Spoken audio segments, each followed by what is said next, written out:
So the development cost sheet is where you would put in all the detailed cost centers for your project. So whatever your projects are, all sorts of cost centers are here. And these are the cost centers that come from Costco's, which if you've been following along this whole series, we have a section here where you can add all sorts of construction or development cost centers, and then create a very detailed budget over here. So this section is where all the cost centers that you add here will populate automatically. So if I was to go and add a new one, 9058 for example, and now it's telling me, hey, 9058 already exists. So let's go 9059, and that also exists. So let's go 9066, and that doesn't exist. And let's just put something here, whether or not it includes GST. Let's do that. Select a cost center, service connection fee, for example. So if I now go into development costs here, any of these, and I put 9066, that cost center that I just created would automatically pop up. So they are there so that you can granularly allocate costs for different projects and so on. This is a contingency percentage. So if you have created all of these, this section here above this little dotted line is automatically populated except for these blue cells. Blue cells is you add that contingency to your construction costs coming from the residential tab and the commercial tab, and your construction costs will get consolidated from both of these tabs and get pulled in here automatically. You don't really have to do anything.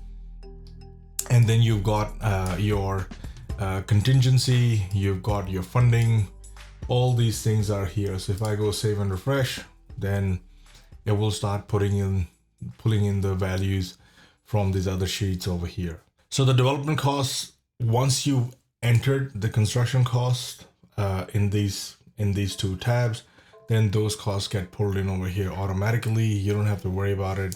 But all the great stuff is where you don't want to change those things. And then we have these percentages, contingency percentages, and the funding table. So if you've been following this video along the whole series, you'll see that we spoke about the funding table here. So all this is related to option A on the dashboard. So you can, by line item, you can allocate whether and decide whether or not this cost will be funded by will be considered as part of the hard cost by the lender. If they are going to be, then you can say yes, no, and based on what percentage you select here will automatically go there. Now, because we've entered a value here, you'll see that because there's a value here, these two have gone red, and that's there to remind you that, hey, you have entered some value, but you haven't extrapolated this data onto the project timeline, because this has detailed cash flows, and we'll be talking about it in more detail over here when we go in there. So you'll see that these are red dots. So don't worry about any of this at this stage because we haven't put in any values, and it's showing all these red dots is because we have added these costs over here, but we haven't really said when do they start in the project timeline and when do they end. And for that, we need to select a date here and then select another date of when it's going to end. And when you do that, these things will automatically this conditional formatting will go away.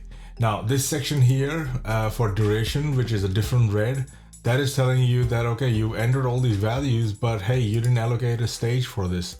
So when the site is acquired, I usually allocate a land acquisition stage, and that's coming from your first part here. So where you have allocated a construction stage to it. And the same goes here, that you'll have to say, okay, stamp duty will happen when I purchase the land. So let's select that. And then I can go save and refresh, and it will then refresh the sheet. But I just have to make sure that the full dates, wherever I have added a cost, those dates have to be added here. Another thing that you need to know, if for example you selected February and then you go and select the date that is previous, it'll still show an error over here. So if I go press save and refresh here, this will still remain red even though I select LA over here, or this will go blank, and that would mean that this can't be put on a project timeline because the start date is later than the actual end date. So you'll have to select, let's say, March or any date that falls after 1st of February. So, and once you do that, you'll see that this will get populated automatically. You can then also select the projection method, whether it's going to be a straight line method or an S-curve. If you select S-curve, then you can select the steepness of the S-curve from here, from 1 to 10, 10 being the steepest, 1 being the flattest. That is all of this right here. So if I just copy some of the dates and paste them here, let's go paste some values. Let's grab some details about